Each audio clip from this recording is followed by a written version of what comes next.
Tom Butler wore his flat hat all the way across the country and halfway back before finding his family's happy place. We ran pretty close to 10,000 stalkers a year in and out of right here. Butler and his wife Neely grew up in Idaho. I love Arkansas. And graduated from Brigham Young University before moving 2,400 miles south to St. Cloud, Florida.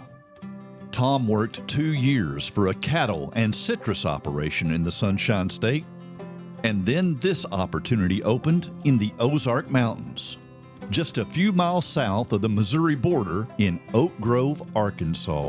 One of those once-in-a-lifetime opportunities. Butler worked this property 3 years for an investor group. And they came to me and said they were looking to sell out and be done with the cattle and take their investments elsewhere. I went to several different financial institutions and just couldn't get any financing. And we restructured until it worked to where we could get financing. I told Tom I would never own cows when we first got married. I had no idea what it would entail. Today, Neely and Tom Butler own and operate TB Cattle at Flat Hat Ranch.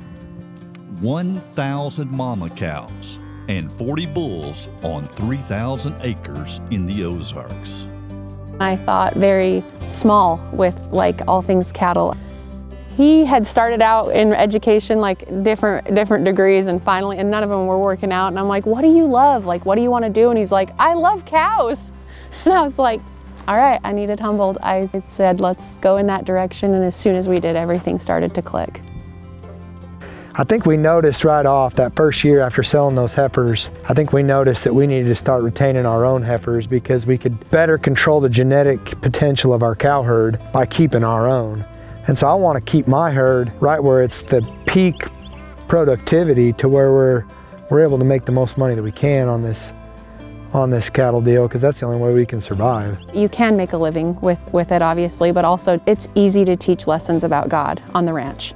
My favorite part is being around the cows. Sundays we have sausage, eggs, and toast, and sometimes hash browns. And the drink comes from our milk cows, our Jersey cows, and it's raw milk. We couldn't afford this amount of land in Idaho, not feasible to run at this capacity. And so that being said, we would probably have to have outside jobs. Whereas here, we were able to start pretty big and continue to grow and not have to have a lot of supplemental income. We rotationally graze, and so we're moving quite a bit, and gives us the opportunity to run a few more cows per acre than if you were just continuously grazing. We pull our bulls, we don't year-round calve. So we have 2 different calving seasons. That way our bulls aren't running year-round and we're not getting calves year-round. You know, we work on our farm. We don't really work anywhere else. That's pretty unique for this area as well. Not many people can do that. They don't have the land that is available to do that or the number of head.